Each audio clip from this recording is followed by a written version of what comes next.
Assalamualaikum warahmatullahi wabarakatuh. Hai anak-anak hebat, apa kabar? Alhamdulillah, luar biasa, Allahu Akbar. Nah, walaupun pembelajarannya tidak di sekolah, anak-anak harus tetap semangat ya. Baik, sebelum kita memulai pembelajaran, marilah kita berdoa terlebih dahulu. Bismillahirrahmanirrahim. Raditu billahi rabbah wabil islami dinah wabi muhammadin nabiyya wa rasulah. Rabbi zidni ilma warzuqni fahma wa amalan solihah. Amin. Sini Ibu akan menjelaskan tentang tanda-tanda kerasulan Nabi Muhammad SAW. Nabi Muhammad SAW lahir pada tanggal 12 Rabiul Awal tahun 571 Masehi pada hari Senin, atau sekitar tanggal 23 April tahun 571. Apa saja sih tanda kerasulan Nabi Muhammad SAW?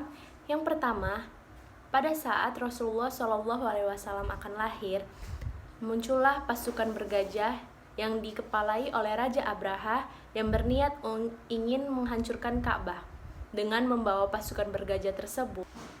Tanda kerasulan Rasulullah SAW yang kedua, yaitu pada saat Rasulullah belum lahir, kondisi tanah Makkah itu sangat kering.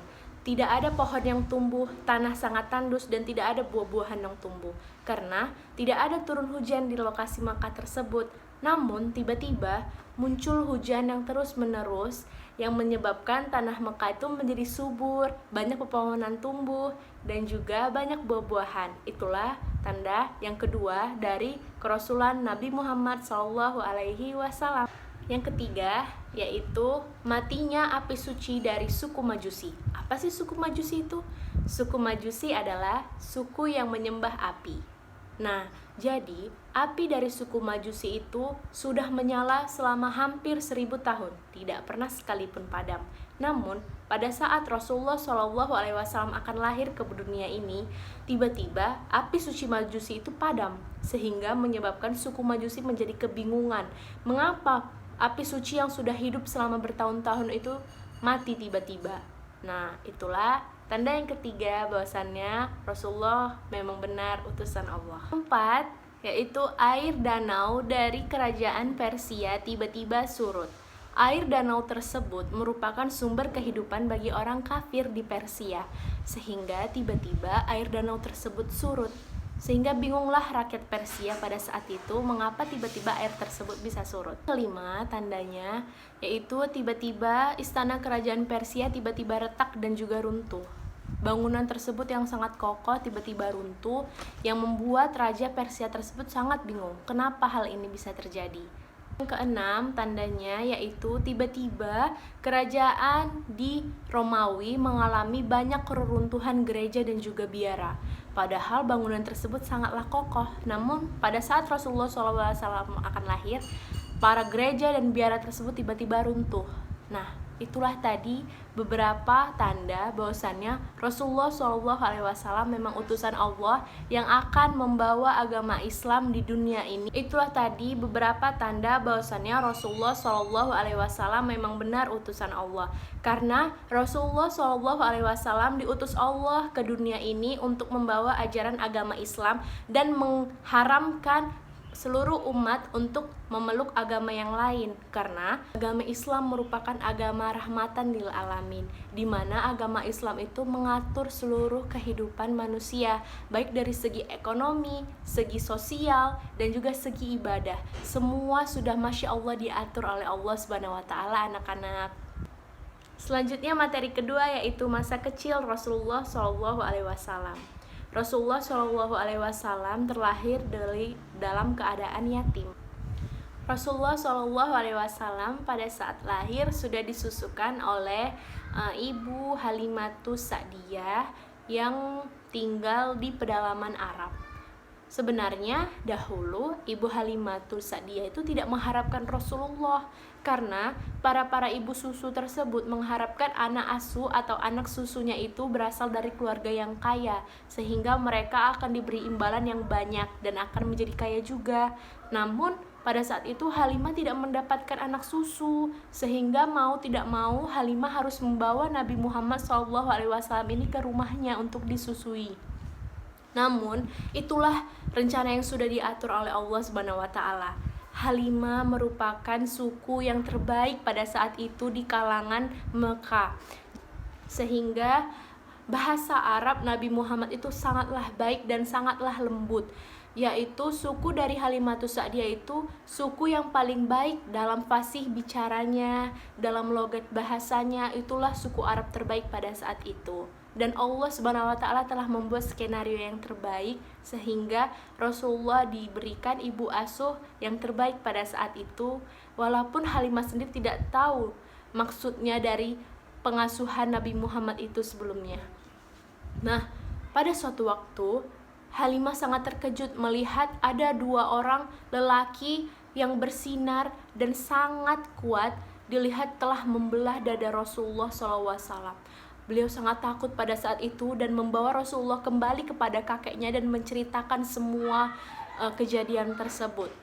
Lalu kakeknya melihat bekas-bekas yang telah dibelah dada tersebut, sangat tidak ada bekas anak-anak. Betul-betul tidak ada bekas dalam dada yang sudah dibelah tersebut. Itulah mukjizat Nabi Muhammad SAW yang telah dibersihkan hatinya sejak beliau masih kecil, sehingga pada saat beliau beranjak dewasa perilakunya tetap terjaga. Itulah mengapa kita harus meniru perbuatan Rasulullah SAW, karena Rasulullah SAW adalah akhlakul karimah yang harus kita patuhi dan harus kita contoh anak-anak lahir dalam keadaan yatim. Karena ayah Rasulullah SAW yang bernama Abdullah telah wafat saat Rasulullah masih dalam kandungan ibunya, yaitu Aminah. Lalu pada saat Aminah dan Nabi Muhammad yang sekitar berusia 6 tahun akan menziarahi kuburan ayahnya, pada saat kembali ke Mekah dari ziarah kubur ayahnya, yaitu dalam perjalanan yang sampai di Abwa, ibunya wafat dan dikuburkan di Abwa. Maka pada usia 6 tahun Rasulullah SAW sudah menjadi anak yatim piatu. Lalu pada saat Rasulullah SAW telah menjadi yatim piatu, Rasulullah SAW diasuh oleh kakeknya, yaitu Abdul Muthalib. Kakeknya sangat sayang kepada Rasulullah, sehingga kakeknya itu menggantikan posisi dari ayah dan juga ibu Rasulullah. Kakeknya sangat menyayangi Rasulullah, mengajari Rasulullah. Dan pada saat Rasulullah SAW berusia 8 tahun, kakeknya wafat. Pada saat itu pula Rasulullah diasuhkan kepada pamannya, yaitu Abu Thalib. Dari pamannya Abu Thalib itulah Rasulullah tumbuh menjadi remaja yang kuat dan juga selalu dalam lindungan Allah. Mengapa? Karena pada saat masa kanak-kanaknya Rasulullah telah dibelah hatinya untuk dibersihkan dari kotoran-kotoran perilaku yang tidak baik, sehingga akhlakul karimah Rasulullah tetap terjaga hingga Rasulullah wafat. Nah, pada saat bersama Abu Thalib itu banyak sekali yang dialami oleh Rasulullah, hal-hal yang menakjubkan. Salah satunya yaitu pada saat Rasulullah dan Abu Thalib pamannya ingin berhijrah ke Syam, mereka bertemu kepada pendeta. Dan pendeta itu mengatakan bahwasannya Rasulullah ini adalah utusan Allah yang akan merubah dunia, merubah peradaban Mekah dan Madinah. Maka pada saat itu pendeta tersebut menyuruh Abu Thalib untuk membawa pulang Rasulullah agar terhindar dari kejahatan para orang kafir yang ada di negeri Syam tersebut. Mendengar perkataan tersebut, Abu Thalib pun langsung menghentikan niatnya untuk berhijrah ke Syam, lalu membawa pulang Rasulullah dan menanyakan apakah memang yang dikatakan pendeta itu benar. Masa kanak-kanak Rasulullah SAW itu sangat berbudi pekerti yang baik anak-anak. Rasulullah tidak pernah berbohong. Rasulullah selalu giat dalam belajar dan juga bekerja. Rasulullah selalu berusaha untuk menghindari dari perbuatan-perbuatan buruk yang dialami oleh orang-orang sekitaran Mekah. Rasulullah tidak pernah sekalipun menyembah berhala.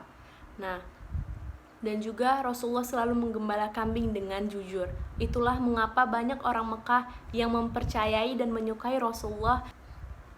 Rasulullah pada saat kecil yang bekerja sebagai penggembala kambing sangatlah jujur, sangat bekerja keras dan selalu bersyukur kepada Allah Subhanahu wa taala anak-anak.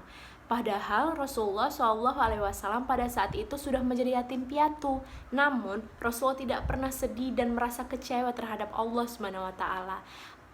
Nabi Muhammad selalu bersyukur dan selalu gigih dalam bekerja, sehingga banyak rakyat Mekah yang menyukainya dan menyayanginya, baik itu dari kaum kafir ataupun dari saudaranya sendiri. Pada saat itu Rasulullah belum membawakan ajaran agama Islam karena Rasulullah belum menerima wahyu pada saat itu. Namun bukti-bukti kenabian itu selalu tercermin dalam diri Rasulullah karena terlihat dari perilakunya yang berakhlakul karimah, yang itu harus patut kita contoh anak-anak. Jadi contoh kita itu jangan seperti artis-artis, jangan seperti para idola kita, namun yang paling kita contoh yaitu perilaku Rasulullah SAW, yang itu perilaku rahmatan lil alamin yang sudah tertuang dalam Al-Quran. Sekian ya dulu pembelajaran dari Ibu. Minggu depan kita lanjut lagi pembelajarannya, membahas tentang Rasulullah kembali. Dan juga di sini Ibu akan memberikan soal latihan untuk anak-anak. Ada 5 soal nih, dicatat ya.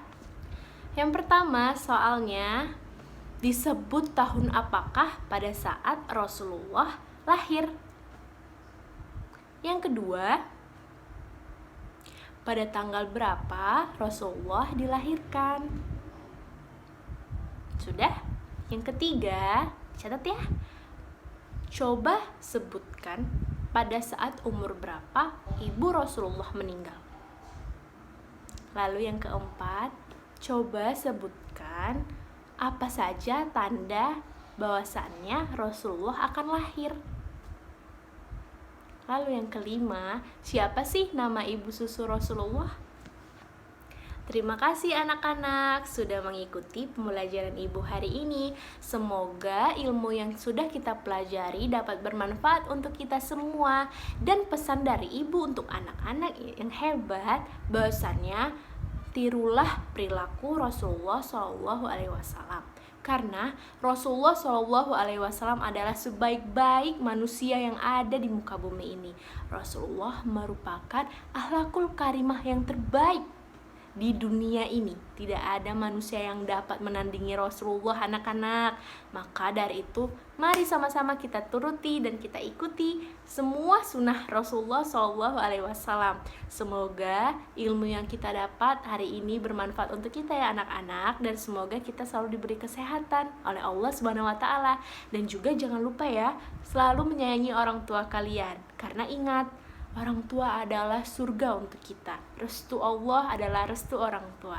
Semangat terus belajarnya anak-anak Ibu. Semoga selalu diberi kesehatan dan kekuatan. Baik, ayo kita mengucapkan alhamdulillahirobbilalamin untuk pembelajaran kita hari ini. 1, 2, 3. Alhamdulillahirobbilalamin.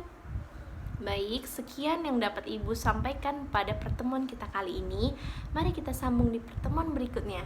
Dadah, assalamualaikum warahmatullahi wabarakatuh.